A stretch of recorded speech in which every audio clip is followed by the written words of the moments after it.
Good afternoon, everybody. Let us wait a little bit for the students connecting right now. And as usual, I ask you, please do not use your microphones or cameras because the session is recorded. And if you have any questions, concerns, doubts, then please write me your contributions or questions in chat, and I will answer them from time to time as usual, right?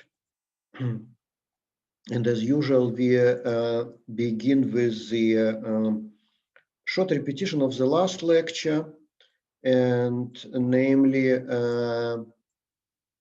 we started with you last time with this left mapping. You remember, if we write here, you see, if we write here the vector y on the left of the tensor A, and we can define this mapping as well, and we call it left mapping, and it is defined the following, and that the order of this right mapping is not important. We can first map a vector x by a from the right, and then form a scalar product by y, or vice versa. You see, this is here result.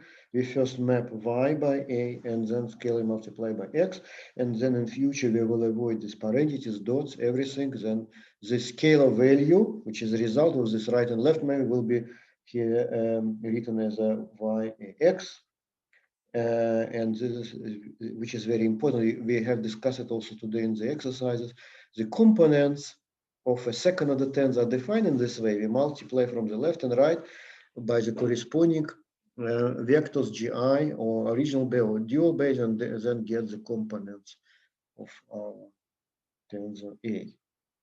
We proved also with you that this left mapping always exists and is unique, which is also important. And then we started with you defining this tensor product, very basic operation in tensor algebra. It is defined in the following way, and we in this way we form a tensor from two vectors A and B. Why it is tensor? Because we proved with you last time that the mappings, this mapping is linear, because we proved with you this linearity properties of this mapping. Right? Right. For the left mapping, we also showed you in the exercises that in this case also these two adjacent vectors, in this case y and a, scalar multiply, and the result is then multiplied by the tensor b. Right? Then we proved with the theorem, which states that if we have two arbitrary bases of our Euclidean space En, right, f and g, it can be different, it can be the same base. Then such n square tensors, fi tensor product gj, y square, because I is going from 1 to n and j is going from. They represent the basis of this space lin n. We denote the space in this way, right? Lin means linear mapping, and means the dimension of the underlying vector space. And I do not go through the proof once more. It was rather straightforward, I suppose. Important is that in future we will usually represent a tensor with respect to the same vectors from this basis, or both vectors can be from dual basis or mixture. In this case, we say a mixed representation. And this is given here. There's 4 possible representations, and the components are obtained in this way. And you see here, for example, as we discussed with you also today in the exercise, these components corresponds, for example, to this basis, right? Consisting of our original vectors, right? But in order to get them, we need dual bases, right? Dual vectors, and then we can easily calculate this component. So once more, why we spend so much time with this dual base, it is very, very important. If you apply this idea to identity tensor, we discussed it with you. It is defined as a tensor which maps every vector to itself. So we can get these components here, right? These matrices, we are familiar already with matrices here. And if we calculate mixed components, then simply Kronecker delta, right? Which says that in this form it is simply identity matrix. And this results in this different representation of identity tensor, and this is most important, most convenient, let's say, because we have here only one summation variable, only one sum, right? But this is also interesting, and we discuss with you sometime for this reason. This tensor sometimes is called metric tensor because these components of this tensor are established by these metric matrices. You remember, if you calculate the length of a vector, we use these matrices, and they describe metric properties of the space. And this is also a nice special case, important when we use the orthonormal base. It's simply the sum of n terms. Then we discuss with you how to work with the components. If we have components with respect to one basis, how we can change them to other bases. It was rather easy, and we discuss also today in exercises, right? You remember that here, for example, if you need this component xi, we take this components and multiply simply by this metric gij. We rise up this index, or vice versa. Here you see we move this index here down, right? And the same can be done for tensor components, but with respect to every index, right? For example, here you see only one index k is move up, right? Because we have here on the left-hand side both above indices, or both of them can be moved. You see here we start with both below indices and move both indexes up, right? The same can be done also not only for dual basis, but for arbitrary basis. We discuss with you base gi and gi bar, and instead of this metric gij, we use simply some other matrix aij, which establish a connection, a linear relation between these two basis vectors. Today we continue with you with so-called, I also mentioned already, with so-called special operations. Why we call this ones for special operations? Because special means that this operation cannot be established, can be defined for vector, usual vector. We said with you, remember, tensors, as tensor space, they satisfy all these 8 axioms, 4 axioms for summation and 4 axioms for multiplication by scalar number. And for this reason, we can say that tensors are also vectors. And for vectors, we have already these operations. We have summation and multiplication by scalar number. We will learn also scalar product of tensors. But for tensors, we can define much more important operation, and many other operations. And these operations are called special operations. This is what we are going to discuss. One of the most important is called composition. And in parentheses, I wrote here the name of this operation, the classical tensor algebra. Classical tensor algebra. I will give you sometimes some bridges to this classical tensor algebra. If somebody has interest, there are some nice books. I will also mention them. Such that you can, if you read these older books on the classical tensor algebra, you can understand it. And here it is called simple contraction. What is the idea of this composition? Just imagine we have two tensors, A and B, and I write simply A, B, A and then B without any sign. So I define in this way another tensor C. How this tensor is defined? If I map a vector X, tensor is a mapping, linear mapping. If I map a vector X by C, I do the following. I first map X by B, and then the resulting vector by A. It's like a series of two operations, right? Maybe I make such a scheme. Look, this like a red box, or yeah, black, not black box. So I put here vector X, right? And I get on output another vector Y, which is then Bx, right? Because this is this operator B. And after that, I have another operator A.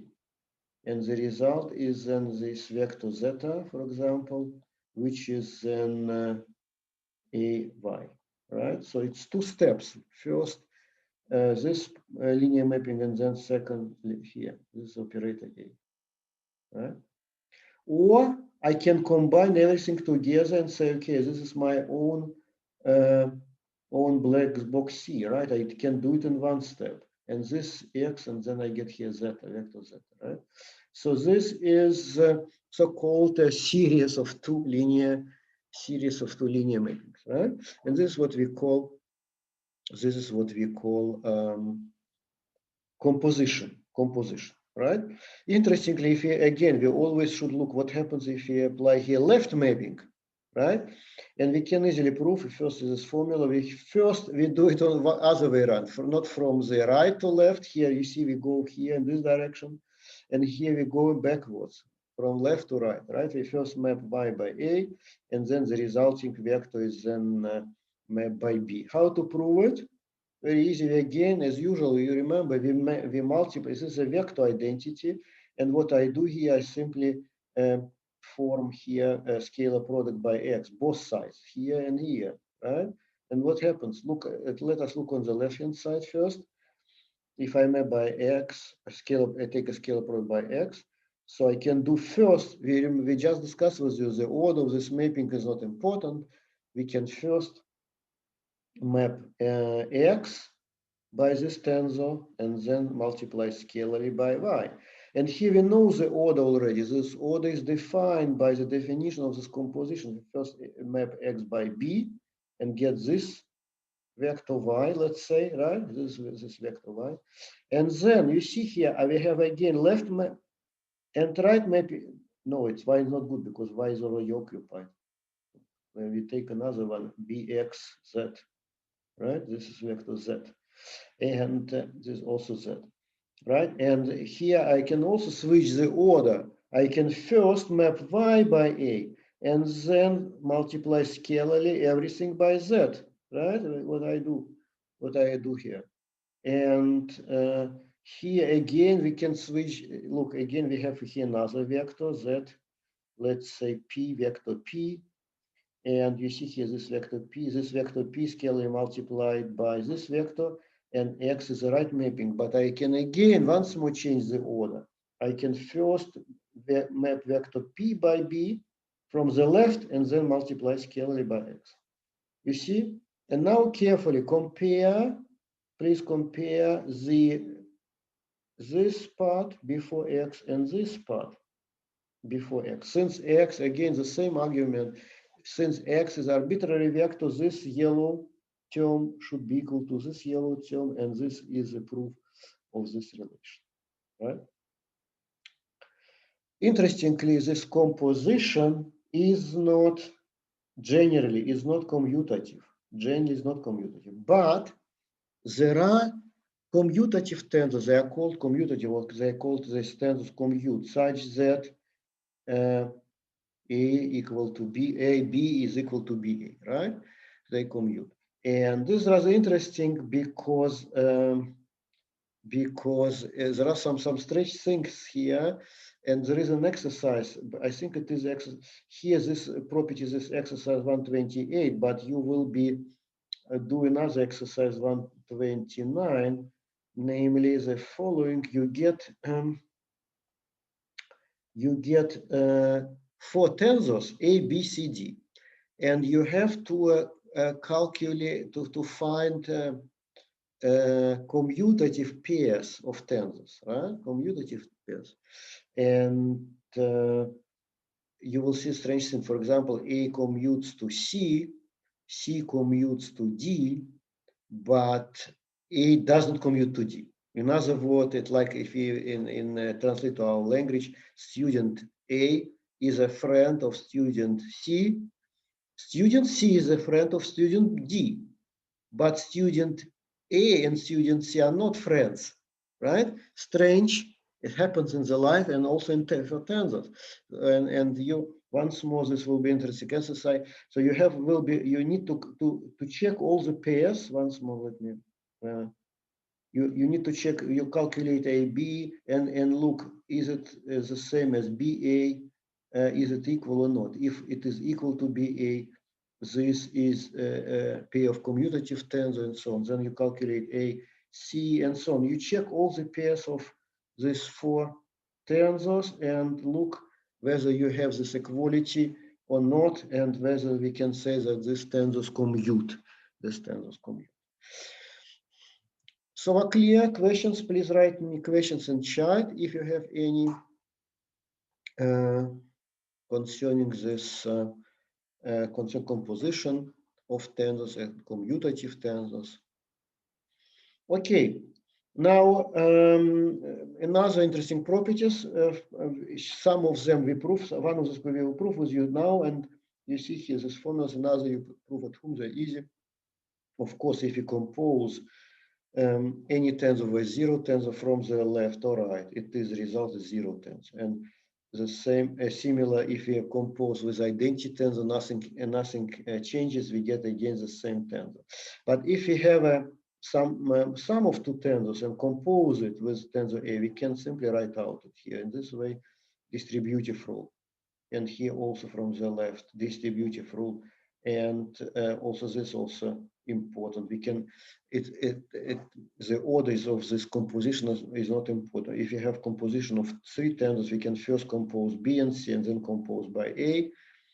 And here, or we can do it vice versa. First compose A and B and then compose by C. Right? But you remember, this property is valid for composition of tensors, but not for the vector product. You remember once more, we discussed with you, if you write something like that, it's not defined.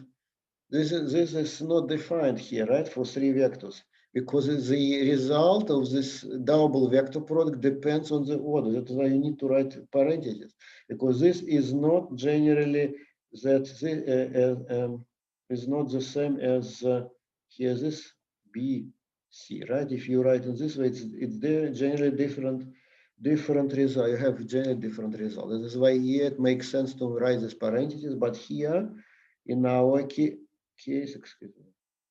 In our case, it is the same, and the order is not important. There is a question in chat. No, of course, composition does not change the order of a tensor. We have a tensor before and we have it after that, because it is again linear mapping of one vector to another one. Why the order should be changed, right? Once more here, you can look at here from the series, right? If this mapping is linear, first mapping is linear here, and the second mapping is linear, the result is also linear mapping of one vector to another one within our Euclidean space. That means that there is no change in the order. So the rest, okay, let us prove this formula, for example. How we do that? We map everything by X again. Tensors are defined by a mapping, right, of vectors. And according to the definition of this composition, we take this right tensor B plus C and map it by X. And here we know this distribution rule, right? We can first map X by B, then we map X by C. And then what we see, we have here two vectors. And this tensor is a linear mapping. We can first map this vector by A and map this vector by A, and that means that we can write in this way. And if you factor out X, we get this result here. And you see again, X is arbitrary. That means that everything here should be equal to this, what we have here before X, in front of X, right? So this is rather clear. And you ask to prove in this exercise 128, we skip it today because it was too early. You ask to prove the rest of these formulas at home. It is rather easy. Are there other types of tensor multiplication operation apart from composition? We will see. We will define with you. Today the powers of tensors. We will define with you function of tensors, exponential function, for example. But you can define any other. I have seen in literature some scientists who use a vector product. It's not a vector product. It's such another operation denoted by such a symbol. It's not a vector operation. Another operation. You can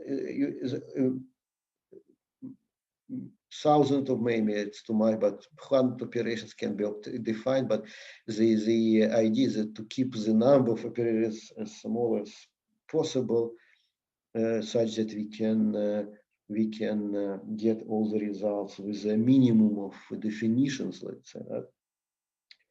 Okay, right.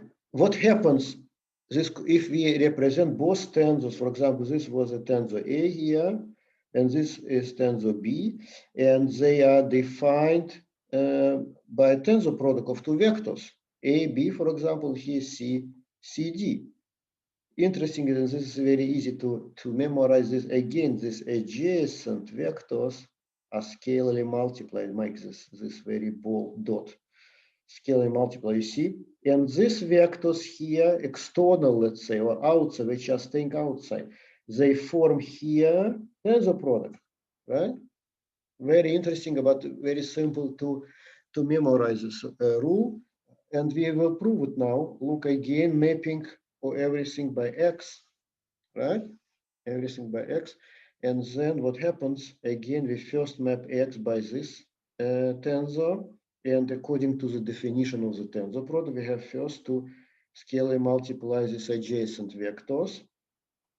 And this is here it is written here, first step, and then it is a dx scalar product, you see.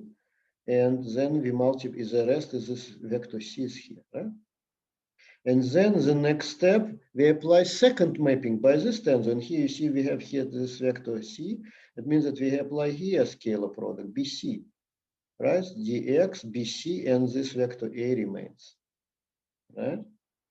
And now what I do, I factor out this scalar product BC, but this terms here, I mark it here, this dx and this A, I can backwards represent as a tensor product. Look, because if you check here, this is d scalar product x times A, exactly what we have here in this yellow part here, d scalar product x multiplied by A, right?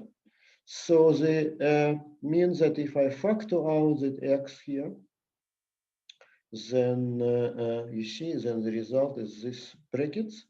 And again, x here and x here are arbitrary, and everything here before x and here before x should be the same. And in this way, we prove this formula. Another interesting relation is when one of here was two tensors. You see, remember here, two tensors A and B was represented by tensor product. But what about one tensor? Only one. Here, for example, I write here A as in this form, and then write the second tensor as a vector product of two vectors C and D. And in this case, also rather easy, we can map A by C, and then form this vector form then this tensor product by D. And if we write in another way around, C tensor product D, and then we compose by A, we can first map D by A from the left, and form this tensor product by C. Right? Very easy to prove. Again, if you want to prove it, you can map X, both sides by X, and then the proof is easily done. Another important formulas, when you remember, we set with you, we'll represent our tensors usually in these four possible forms here, you see, right? And now let us look what happens if I represent both tensor A in this form and B in this form. What happens, how I can calculate composition of these two tensors. And right, the results are shown here. There are different combinations because A can be in the one of this form and B can be in another form. So it means that 4 by 4, 16 combination, but let us check one of these formulas. For example, this one, the first one, right? You see A is here given with these components ij, gi, gj initially, right? And B is given with these components here, bk, j. You remember dot shows that, wait a second, not so quite nice. Careful. B, K, and J second individuals, why dot is here. and that means that J should be here and K should be above, right? So let us look what if we apply the composition of these two tensors. I take another sheet and we do that with you. Okay, so right once more, once more right here. A is given Aij Gi tensor product Gj, and B is given B, let's say KL, use another indices KL. L is the second index, which is specified by this dot. K should be above in order to satisfy the summation convention. GL, right? Okay, and now we form this composition AB. I write here again Aij Gi Gj BKL GK GL, right? And you remember the rule we proved with you? These two adjacent vectors should be multiplied scalarly, but take another color. These outside vectors here, they form tensor product, right? We just discussed with you this formula and we proved it with you, right? What happens? The scalar ways, these components are scalar ways, they can be factored out without any problem, right? So I write here Aij components first.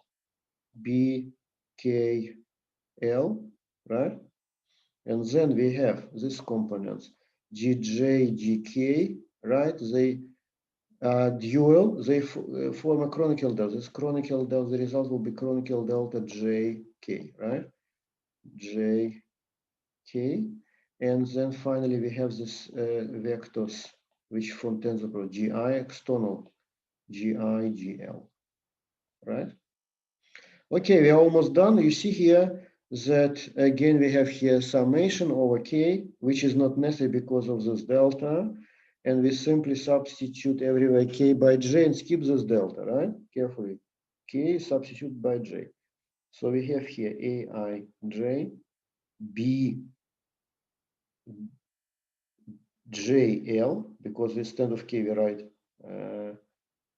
J, delta disappears, Gi, GL, and this is exactly the formula we had here. Interestingly, here maybe one important comment.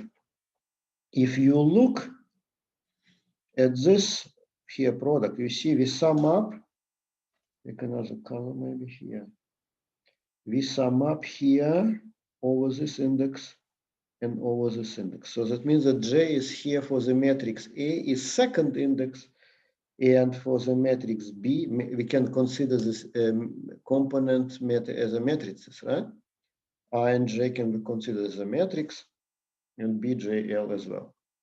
And J is then the first index in the matrix B, and in the language of the matrix algebra, it is a product of two matrices, right? This is nothing as a product of this matrix A and matrix B, right? There is a question. So can you explain how you took delta, right? You see we have here once more, we have here delta Jk, but this we apply here some K summation index. You see here K, we sum over K.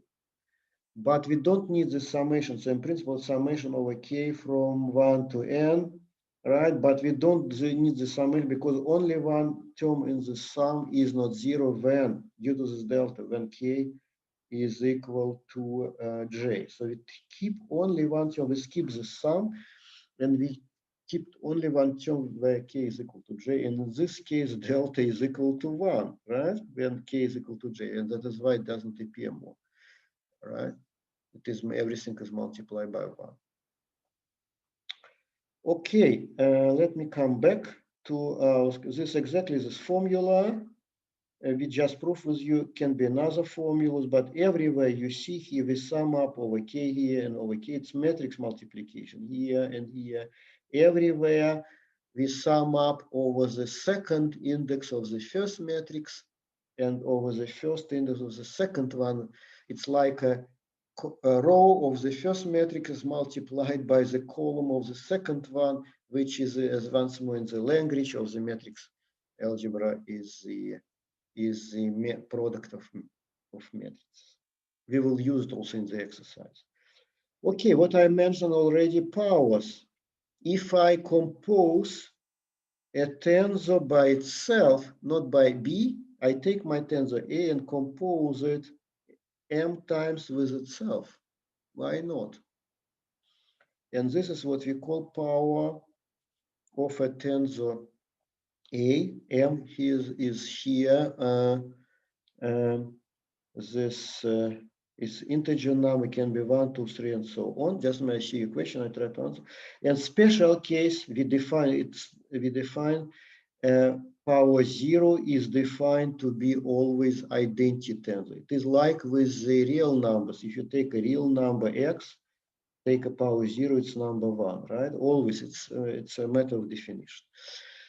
What will happen if tensor B also has both superscripts? Right, this will be not so quite, yeah, it's a good question, but if the equation will include this G value. Look, if it is the case, let me show you. It's a good question because the formula will be not so nice simply. If you look, if we can do it very fast. Let's just imagine I take another color, maybe green one here. So what we do here, we look what happens if k is here above. This is what you mean, and k is here below, right? So if you do that, instead of delta here, we will have this product Gj, Gk. It will be simply this matrix Gjk. So here we will have Gjk, and this formula will be a little bit more complex. Here's the results. Let me rewrite this formula. It will be look following. We cannot skip this delta. In this case, J Aij B KL G JK, right? GI GL remains, and this maybe it's better to write this symbol. You'll see why is this matrix in the middle. So I can write it here in the following way: Aij GJK B. No, it's not correct. K should be above. Should be above, right? Right? BKL. And you see, this is also matrix product, but of three matrices. We have here this matrix product of these two matrices and J, and then one more we multiply by this matrix B, right? So this additionally we have to write here in the middle this matrix GHK. And previously we can understand also in this was also this product, but this matrix was identity matrix, right? It was identity matrix given by the chronicle delta. That is why we were able here, were able to skip it, right? This delta, because this is nothing in the matrix algebra, it's nothing but an identity matrix. So clear, right? That is why it was in this cases it makes sense to use different bases, right? And or the same, but in such a way that in this products of vectors you have here dual vectors, and then you have delta, and this result is easier to calculate. We have only here, for example, here we have only one product of two matrices, right? In comparison to this result, we have to multiply three matrices, which is numerically more expensive. Okay, let us continue. Right, and as I mentioned, we discuss now this powers of tensors. And right, this is definition, and then we can easily prove the following properties, which are also valid for usual powers of real numbers. Right, if I have a power a power k and then compose by the a power l, is simply a power a k plus l, or I calculate power k of my tensor a, and then once more power l of the resulting tensor, it is simply a power k times l.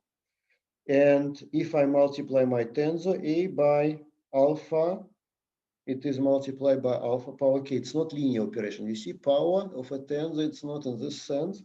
It's not linear operation, and this is very important because somebody asked me what is a linear? It's not linear mapping by of vectors, but still it is not a linear operation. It's non-linear operation generally. And if you continue in this sense, we can define polynomials of a tensor a, and we write it here in this way: g at a. How we take identity tensor multiplied by some coefficient, first coefficient tensor itself, by time multiplied by some real value ai plus a power 2 times another, and so on up to some power m, or we can write it here in a short form a k, and here a power k, right? And you see here, this is interesting. This is shows that this polynomial represents a tensor function, right? It maps one second order tensor into another one, but we still remain in our tensor space, right? So from one tensor of second order, we get another one. There's a question. How do we define a real value in linear space? It can be arbitrary. You can choose here this real value. You can choose here for your polynomial arbitrary values you want, right? It is arbitrary value depending on what you want, right? And interestingly, we can apply also here this idea to define exponential function. I mentioned this very important function, continuum making exponential function of tensors.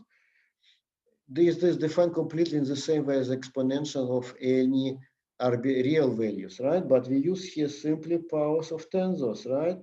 Divided by k factorial, right? K factorial, you remember, it is 1 times 2, 3, so on times k, right? So this is the product of these numbers. And important is that summation goes from 0, right? So if we write out it exponential, right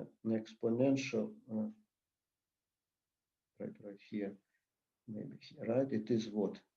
If k power 0, k equal to 0, it is an a power 0, it is identity tensor, and factorial is equal to 1, identity tensor, plus power 1, a power 1, divided by a 1 factorial is 1, plus a power 2 divided by 2, and so on. A power 3 divided factorial of 3 is an 6, right? And so on.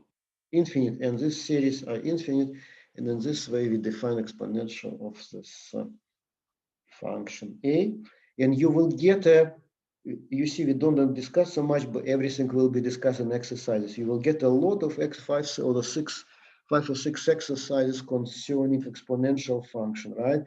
For example, you have to calculate exponential of 0 tensor, exponential of identity tensor, and other interesting properties of the exponential function, because it is, as I already mentioned, is rather important.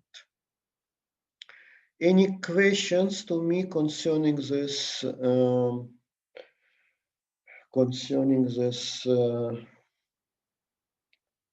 composition of tensors, powers, polynomials, functions? Exponential is one of the functions. In this way, you can define any other function of tensor, logarithmic one, for example, or some other ones. If not, we come to the next important operation on tensors, namely transposition. I mentioned that we do not define here for vectors only for tensors. There is a question, this polynomial would be defined in line and space. Right, exactly, because this is what I mentioned. If we define such a polynomial, we start with our tensor A in this space, and the result is also a tensor in the same space, right? It is something like non-linear mapping of this space into itself, right? Second order tensor is recalculated, let's say, in a non-linear way into another second order tensor, right? But still we are in this n-dimensional space lim, right? So space of tensors. Transposition, very important operation.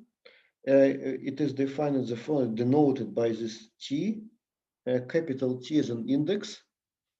And again, you remember tensors represent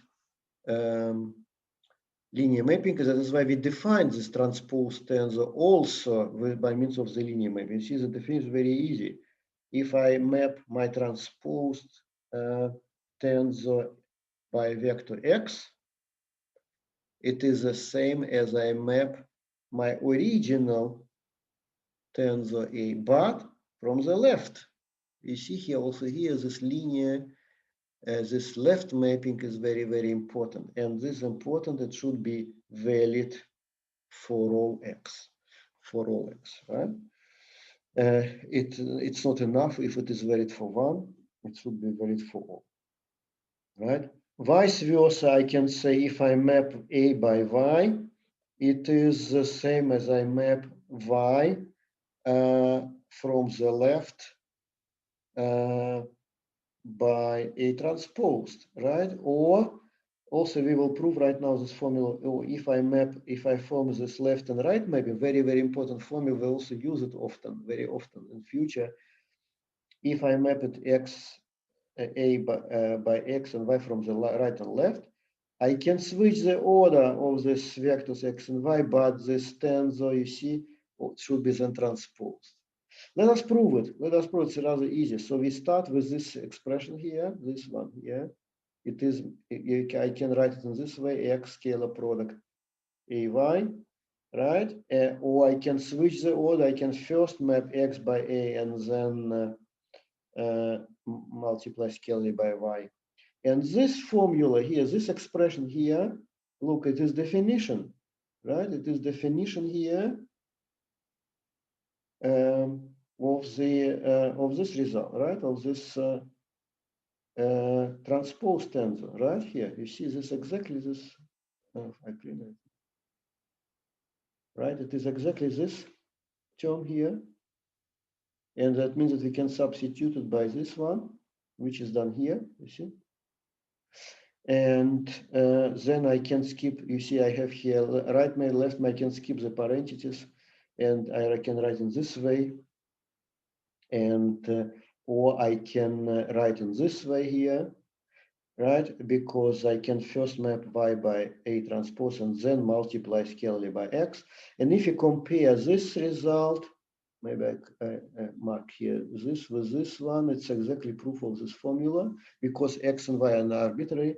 Or if we look at this formula and compare it with this one here, then we prove this formula here because x here, we see x here arbitrary and x here. That means that everything after x, this term and this should be equal to each other, right? And this exactly this first formula, right?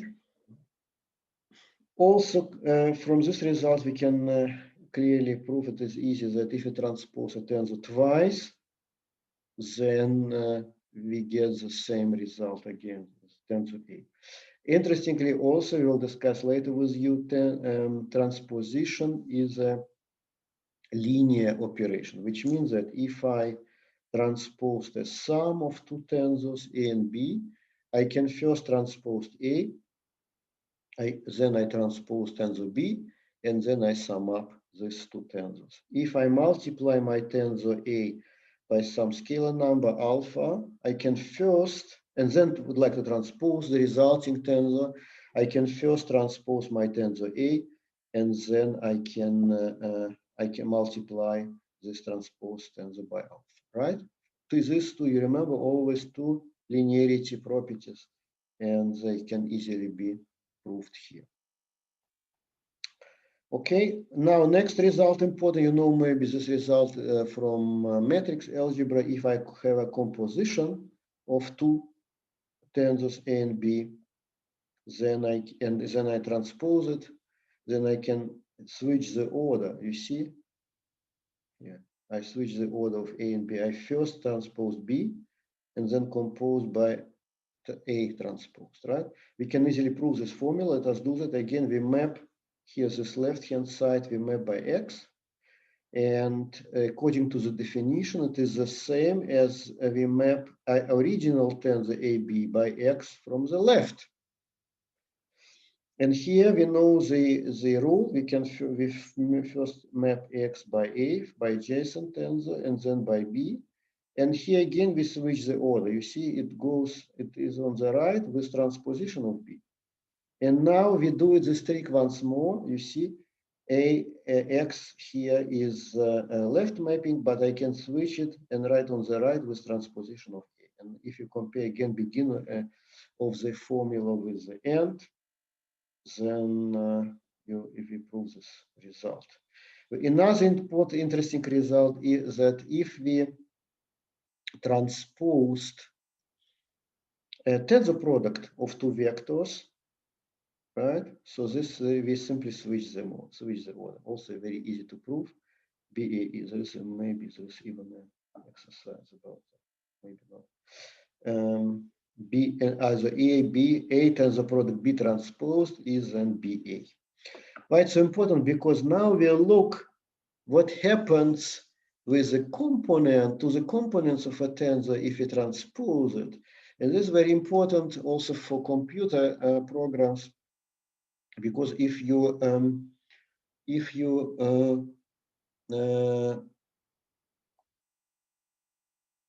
calculate your operation computer tensor operations, you work with matrices. You can store these matrices in computer. So you need to work with matrices. And if you transpose that tensor, you need to know what to do with your components, what happens to your components of a tensor if this tensor is transposed. And this is what we are going to discuss with you right now. Namely, look, so we use this property. This may be most reliable formula for this transposition. That means that we switch the order. You see, initially we have this formula 190. Initially was GI tensor product GJ as usually because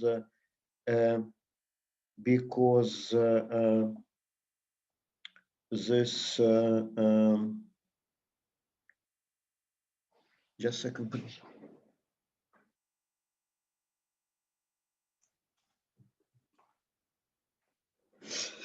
Okay, right. Because we apply this transposition. So you see we have here GJ, GI, right? I was the first index, J was the second index, and then we switch the order of these vectors, or here in another form, you see again everywhere this vector switched here, right? Right? In this transpose tensor. And then what I do now is the following. I change this indices I and j. You remember that we said that indices summation can be arbitrary. So that means we see here, switch here I, everywhere in this formula, I switch with j, right? So that means why I do this? Because I would like to have the same basis as initially, GI, GJ, GI, GJ, and so on, right? And you see here what happens in the transpose tensor. I have here, instead of AIJ, I have AJI. And also here, but here this is interesting because we have not so quite what we expected, because initially, if you look at these components here, it was another component. This we will see it later. This something strange happens to this mixed components, and this transposition becomes rather difficult to accomplish if we use this mixed representation, right? But let us step by step look what happens. First of all, simple rules. If we apply this transposition to this homogeneous components, let's say, both indices are below, and we calculate these indices for the transposed tensor, we can simply switch the order of these indices, right?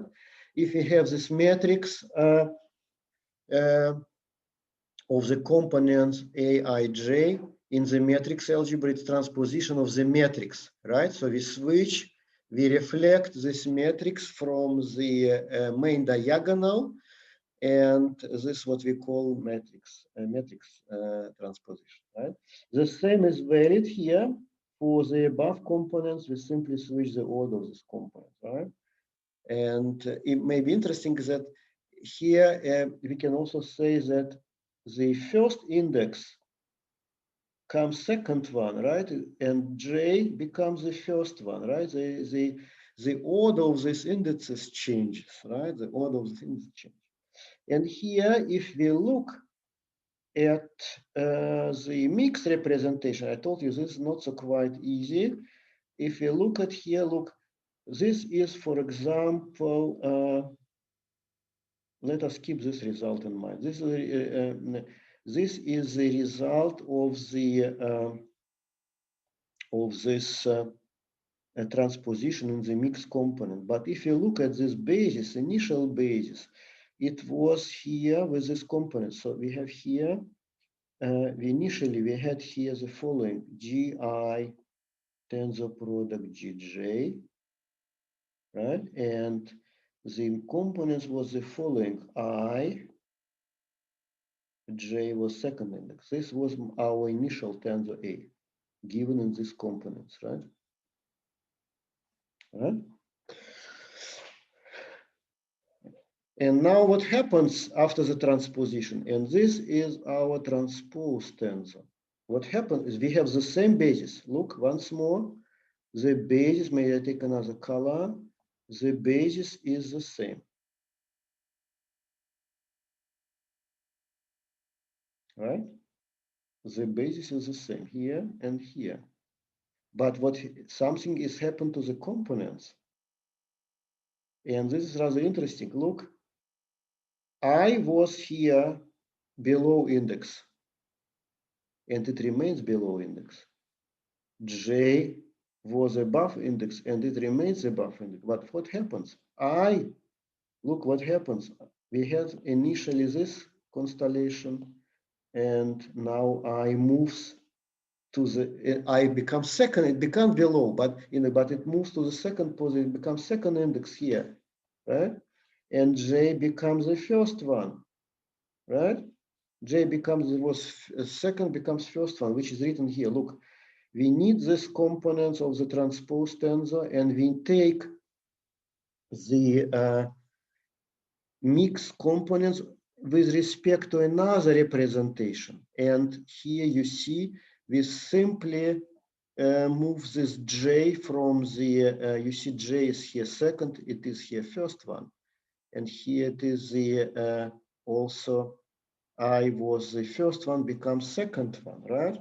So we take another, we have also always two mixed representations, right? Also two mixed representation, and you see what we do here. If we take this mixed representation here, we simply take another representation and then switch the order of these indices. Another way around, we can say that it is also, we can obtain this transposition from this mixed components as a transposition of a matrix, but we take a matrix corresponding to another mixed representation, because we have two of them. You see here one mixed representation, another one.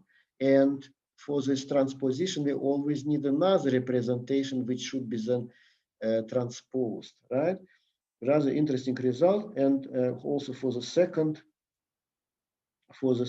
transposition, also the same. For another mixed representation, always the same. you see here, if we need these components, I moves to the second position, J to the first one. But if you look, it is nothing but, as we discussed with you, it is nothing but the components of the another mixed representation. And again, with where we switch the order of these indices I and J. Or we can use our usual rules with these matrices. Look what can happen here. I move this index K up, multiplying by this matrix. Or you see here, I can here move this index L below, multiplying by this matrix, right? And also here, if you look, completely the same. We can manipulate with these indices, move them up and down, multiplying by this matrix here. You see, if I move this index K down and L up, then I get exactly this representation, right? Which is our transposed. I know from my experience that this transposition using this mixed components is rather difficult for students traditionally, right? That is why I always recommend you to, if you have some doubts, to use this representation, which is straightforward, or this representation with respect to the homogeneous component. That means that both indices are below indices, or both indices are above indices, or simply, maybe even more straightforward, simply if you have something like that, you simply, if you need to transpose, you simply switch the order of these vectors according to this formula 125. Okay. Right, this is a proof, for example, this is the proof of this formula, how to prove it. Again, we use this formula, we discussed it today in the exercises. We take this transpose tensor. If we need this components ij, we map it from the left by these dual vectors, from the right by original vectors, but transpose tensor, because we need these components for transpose tensor. And then we discuss with you, we can switch the order of these vectors, transposing this tensor A. That means that we take in this way, in this case, an original tensor A here, and I can express this original tensor in this way, for example, using this components and this result in this formula, which is rather easy. Or in text, we see here, according to this form, homogeneous covariant or contravariant. We will discuss. We have not discussed this notion. We will discuss it in chapter 2 when we introduce coordinate system, and then we say that this below indices, sounds not so quite for the specialized in tensor algebra, sounds not so quite nice. We will call it covariant components, and if the components are above, we will call them contravariant. And in this case, they can be transposed very simply by reflecting the matrix of the original components from the main diagonal, but it does not hold directly for the mixed components, what we already discussed here with you. In this case, we need another matrix corresponding to another mixed representation. So clear? Could you please explain once more equation? I didn't understand the part changing to from subscript 29. It is here 29, right? This is, I try to do that. So here simply we apply this. We discussed this formula today when we repeat it. If you multiply. Look, if you have these components and you need to move this L index L down or up, okay, then you simply multiply by these matrices here, right? For this one, we discussed it with you today, and then we can look at this formulas. We discussed it. It was in today. Just a second. Right here. Look. We just discussed it today. This operation here. Look. If we need by multiplying by these matrices and summing up, okay, for example, here, you see, here k and k, I multiply this components aik by this matrix, and then I move this index k up, because on the left-hand side you see both indices are above indices. Or here in this way, I can move both indices L and K up, right? Multiplying by this matrices GIL, GKJ. So this operation, we discussed it with you last time and repeated today. So it is not quite new. Right, okay. Can you please explain again what is mean homogeneous? I mean, simply, it's not quite maybe good notation. If both the indices are above, we can say homogeneous because both are above indices, or let's say contravariant. Or if both indices are below indices, we can say homogeneous, not mixed. Mixed, homogeneous, it is opposite to mixed components. If you have something like that, one index is above index, second is below, we can say mixed components, right? Later in the chapter 2, we'll call them mixed variant, right? And here we will call it covariant components, contravariant, mixed component, right? And sometimes, because we have not introduced the notion of this contravariant, covariant, we say homogeneous. That means both indices are above or both indices are below. Right? Okay. Next definition, maybe you know that already. Also, this is the same for matrices. Symmetric and skew-symmetric tensor. Symmetric tensor we usually will denote by M, letter M. If we transpose it, it does not change. It remains unchanged. And for skew-symmetric, the sign changes. The sign changes, and after transposition, it's also very, very important, and we will discuss with you properties of the tensors very carefully later. But first, let us look to the tensors we already know, and look, are they symmetric or skew-symmetric, or neither symmetric or no skew-symmetric. For example, we can easily prove that identity tensor is symmetric one. Right? How to prove it? Most simple ways to apply this left and right mapping, and this is independent on in which order you do that. Either you first map by y, or then from the right, or map by x from the left. You get simply always scalar product xy, but scalar product is commutative. You can switch the order, and that means that you can write again in this way. And you remember that if we switch in this left and right mapping, if we switch the order of this vectors, it means that we can transpose this tensor inside, right? Here. And that means that if you compare here begin with the end, you see here x, I, y, x, I transposed y.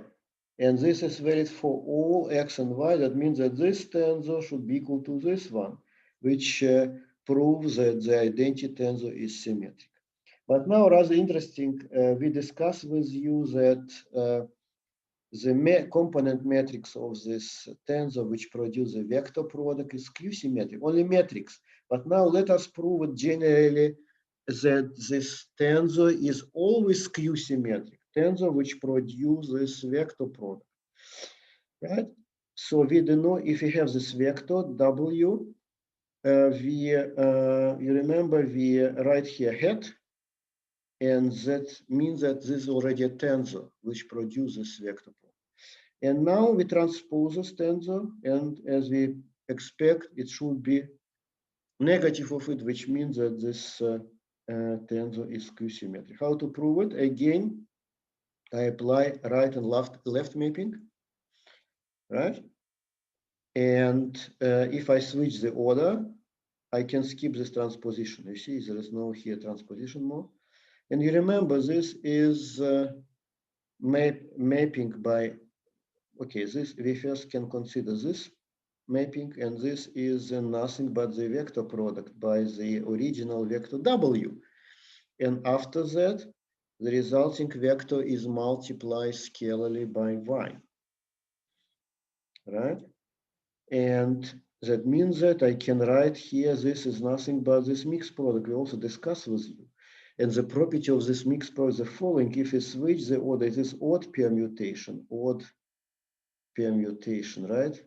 We switch the order of only two vectors, the sign changes. We have here minus. And if I do that, I can remember again this rule of the, or definition of this mixed product is here in this setting. It is first vector product y w y, and then scalar product by x. And here, this vector product here in the middle, I can express as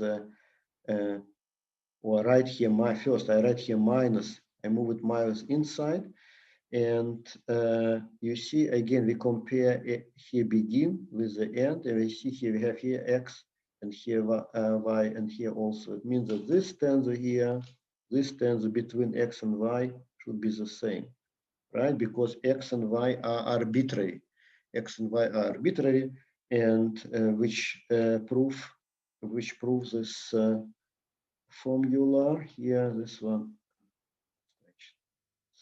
everything jumps up here. This one, this proves this very, very important formula, namely that transposed tensors which produce vector product is negative of its original counterpart, which means that this tensor is skew symmetric, generally skew symmetric.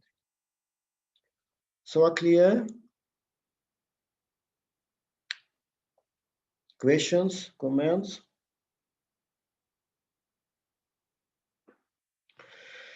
Okay, next important operation on second order tensor, special operation, is inversion. Special operation, once more remember, means that we cannot define it on vectors, usual conventional vectors, right? Inversion. Let us look at the inversion. So let us consider this first usual mapping x, linear mapping of x to y, right?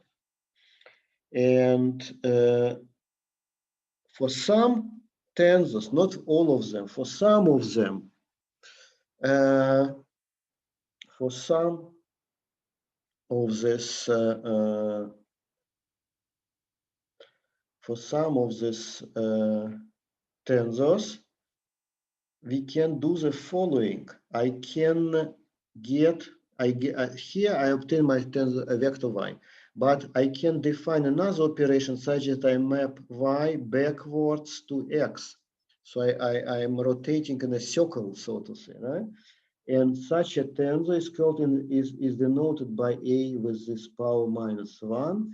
It's also a tensor in our space lim. And as we discussed, it maps y backward to x, right? And once more, it is called inverse. This tensor called inverse of a. Once more, it's not always possible. Not every tensor is invertible. Classical example is the zero tensor. But maybe before doing that, it is important to stress. This should be valid for all x. For all, which means that if I take any vector x and map it to y, then I can always map it back to x for all my possible vectors x. It's not enough when it is possible for one particular x. It should be valid for all. And in this case, this tensor A is called invertible, and this tensor A power -1 is called inverse of A. Inverse of A. So clear? Questions?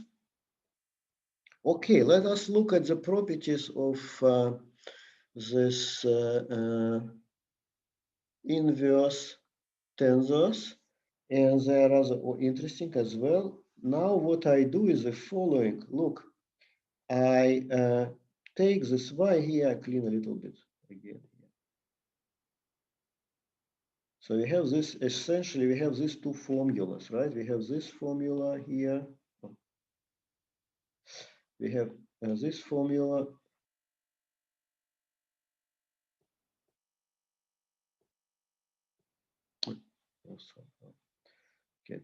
So we have this formula and we have this formula, right? And now what I do is the following, that this expression for y, I insert here, right? I insert it here inside. If I do that, you see, we have it here, x is equal to a power minus y, and here I insert this result, ax, and this is the composition of two tensors. I can do it in any way. And then you see here, I have on the left-hand side x, and on the right-hand side, I have the same vector x. And this is valid once more. You remember, this is valid for all x, which means that this tensor here, this yellow tensor, maps every arbitrary vector to itself. And we know this tensor, this is nothing but identity tensor, right? Which establishes this relation, a power minus 1, a is equal to identity tensor. Very important result.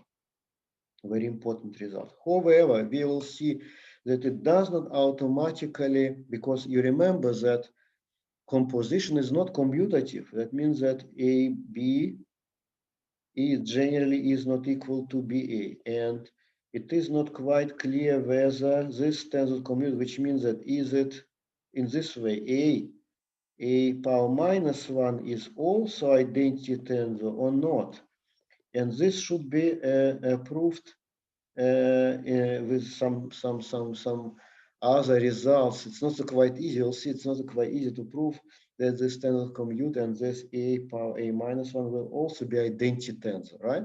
But first, we discuss with you a very, very important theorem you see here concerning invertible tensors, and this gives us this theorem help us to understand when this tensor is invertible and when it's not.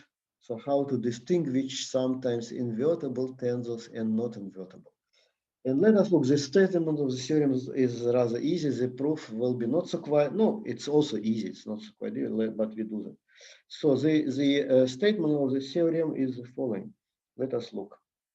A tensor is invertible, and you see here our statement, we know already if and only if. You know that, that means that we have to prove both statements, both necessity and sufficiency. X equal to 0, ax equal to 0 vector implies that x is equal to 0, right? So you see here we have two statements. This is statement A, tensor A is invertible, and this is a statement B, right? And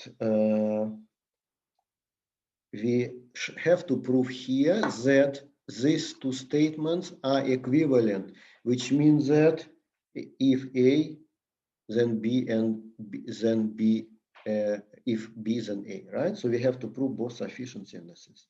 Let us begin. The sufficiency very easy. So if we assume this statement B is true, right here, we assume B is true, which means that I take this expression here and multiply both sides by a minus 1. You see, according to this formula, you see, we use this formula here.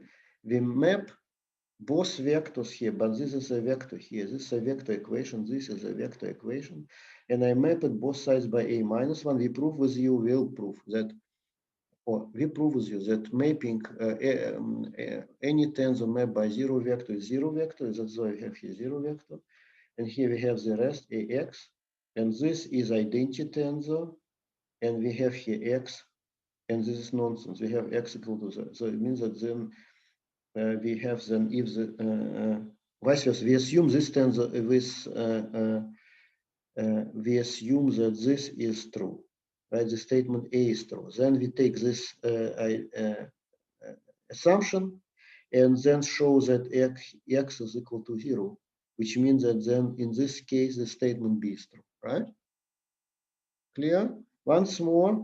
So we assume first, we assume A is true. Statement A is true. Then we prove that B is true, right? if tensor A is invertible, then there exists A minus 1, and we take this expression, multiply both sides by A minus 1, and see that x should be equal to 0. That this really implies AX equal to 0, really implies that x is equal to 0, right? This is then clear, more or less. But the inverse statement, it will be not so quite easy. So we assume now B is true. First we did this, and now we did this. B is true. Let us assume that B is true. And so that means that we assume that, I clean here a little bit. We assume that A here, we assume the following. We assume that A is equal to 0 implies that X is equal to 0, right? And let us do that. So if we, as I mentioned, we need a little bit more work here, but we do that. So we take a basis. We consider a basis here. You see, Gi, G2, Gn in our Euclidean space. And now let us do the following. We map every vector of this basis by our tensor A. You see, we form in this way that means that we form another vectors hi. I denoted these vectors obtained in this way as hi, right? Simply mapping every vector from this basis G1 by this tensor A, right? And now we prove that these vectors hi form a basis as well in our Euclidean space. How to prove it? You see, we assume converse. Let us assume that there are such scalar numbers, are not all zero, such that the sum is 0, right? That means that these vectors hi are linearly dependent, right? You remember we proved with you the theorem, any set of n linearly independent vectors form a basis, and now we assume converse, that these vectors are linearly dependent, where not all scalars here, ai are 0. Right? Now what happens? We rewrite it once more, and now we remember that our vectors hi are denoted in this way. And now you see, I make a trick. I collect these components ai with these vectors gi, and say this is my vector A. Once more, vector A is an ai gi, right? And what we get here, look, we get here, I'll clean a little bit. If we look at this expression, we realize that A is 0, right? Where A is not 0 vector y, because gi are basis vectors. That means that no linear combination can be 0 where at least one of these components ai is not 0, right? This means that this contradicts this assumption we made here, this one, right? We assume we have this result here, but this is not true because A here is not 0, right? Which means this statement B is not satisfied, and which means that this assumption here was wrong, and in the consequent means that hi vectors form a basis, also form a basis in our vector space or Euclidean vector space. Now, if it is basis, we can form a basis dual to it, right? And we prove with you also that to every basis there exists a unique dual basis, and we here denoted here by hi above, right? And now we have to find this. In order to prove that this tensor is invertible, so once more, we have to prove this statement A, right? That this tensor is invertible. We need to find such inverse tensor. And I propose one expression for this tensor, and namely the following one here in this form. I take my initial vectors from this basis gi, and I form a tensor product by this dual vectors hi, you see here. And this tensor denoted by a dash, I claim that this is exactly what we need. This is a tensor inverse to A. How to prove it? We need to prove this result here, that if we map every arbitrary vector x to y, then y mapped by A minus 1 gives us again the same vector x for any arbitrary vector. So how to do that? Look, I take arbitrary vector x, represent with respect to a basis. Then we calculate y. Let us look what happens. Y, here we write here express x in this form. But you remember AGI is nothing but our vectors HI. Here, you see it here, right? And then we have this result for vector y.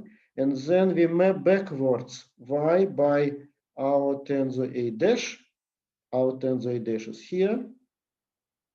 And this is our vector y. And if you do that, you see here this h and this h are dual vectors. We get Kronecker delta. Usually we skip it. We get xigi, which is x. So that means that we really come back to our initial vector x, and this proves that this tensor A dash is inverse of A, and if it has an inverse for any arbitrary vector x, that means that this tensor is invertible. This tensor is invertible. So clear? So this is very important theorem. We will use it also in future. Also keep in mind the following result. This theorem gives us not only the proof, it gives us also the idea how to form an inverse of a tensor, right? So this is procedure. Look, we take a basis, GI. Next step, we map every vector of this basis by this tensor A, form another basis, and then we get a dual of it. And the final result, our inverse tensor, is nothing but initial vectors, dual vectors HI, right? Summation. I is summation, right? This is the idea how to, and you see here also calculating this dual basis is a key step here. You see it also here is important. We need here these dual vectors in order to get an inverse of our tensor. There is a question: what will happen if we consider AX is not equal to 0 to prove sufficiency? Can we still prove the theorem? And let me understand what will happen if we consider AX is not equal. But this is a statement of why we should not consider, but we should keep to the theorem. The theorem says that if AX equal to 0 implies that X equal to 0, then if and only if the tensor is invertible. So this is the theorem. We cannot change the theorem, and we should not change the theorem. We cannot prove it if it's not equal to 0, right? Maybe we should keep to this statement. Okay, right. Once more, and maybe last step for today, this formula, what I promised you, that means that these tensors A and A minus 1 are really commutative, namely, we can write here A minus 1 is equal to identity tensor. How to prove it? Because before, you see, we prove in another way around, A minus 1A, and I said it's not so quite easy. So how to prove this formula? Namely, it means that if we express it in another way, it means that according to the definition, A minus 1 is inverse, maybe I write here, A minus 1 is inverse to A, right? But in this statement here, we prove another way around. We prove that A is inverse to A minus 1, which is not self-evident. It should be proved. And this is how we prove it again.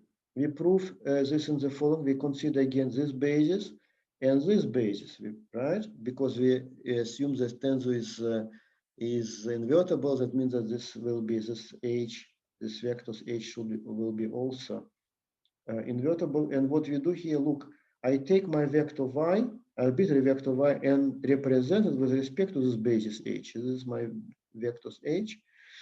And then what I do, my initial mapping will be y to x here, you see. And this, if I insert here the expression for y, it will be then agi. And if I multiply by a minus 1 and use this formula here, then I get identity tensor here, right? Maybe I can put it here. Look here, instead of y, take another color. Instead of y, I put here this formula here, y I a g I, and then I have here a minus 1 times a will be identity, and that is why the result simplifies. And now we map it back, right, by a. So look what happens. I consider ax, and x is equal to here you see this expression, right, gi, and this is, if you compare with this result, it's exactly y. So it means that we show that if the tensor a is invertible, we can begin with our inverse, and then we show that a, this statement a, I cleaned already, a is inverse of a minus 1, and this proves this also this formula. There is a question: what happens if calculate the power of a composition? It is good question. AB square will be, you will do it at home. You will get an exercise where for exponential function there will be exercise where you have to do it for the look, AB, if you AB square, what is this? It is an AB according to the definition. AB and once more AB, right? And you have nothing. That's all. You can do here nothing. This is AB, AB. You cannot, no, it's not B square, A square. It's not, because it is valid. What you wrote, it is valid only if the tensors A and B are commutative. If you can switch the order here of the tensors, then it is true. Then it is true. But generally, we have AB, AB, and we cannot simplify it, right? Only once more, only in the case of when these tensors are commutative. Another question: when we define the powers of a tensor, we said that power can only be natural. Does it mean that, for example, the square root of it does? Yes, it is exists, but you run in front of the locomotion, right?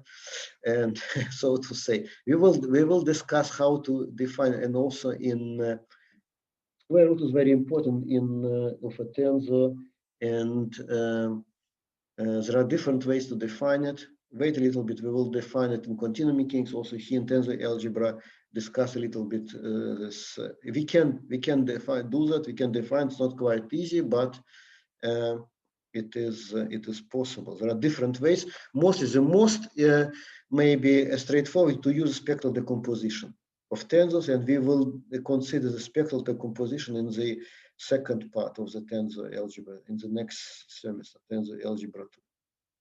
Okay, let me.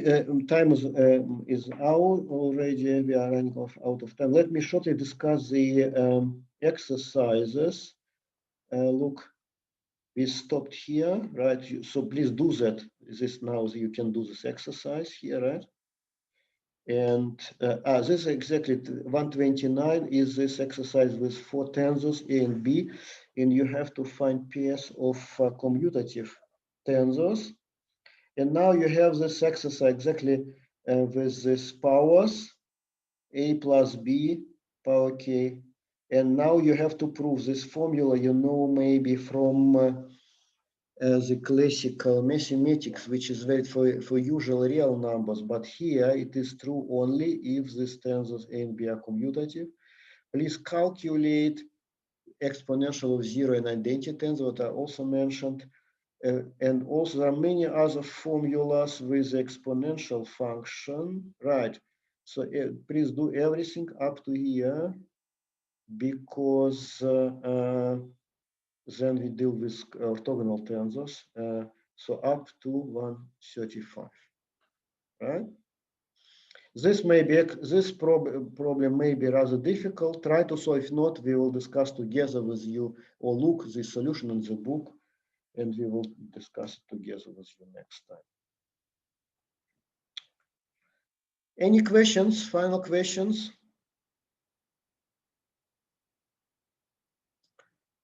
Okay, then we did a lot today. Very nice. Please also do this exercise. Be active in the next exercises, as I also mentioned. And thank you for your attention. And then have a nice weekend. Relax a little bit, and see you then next week. Right?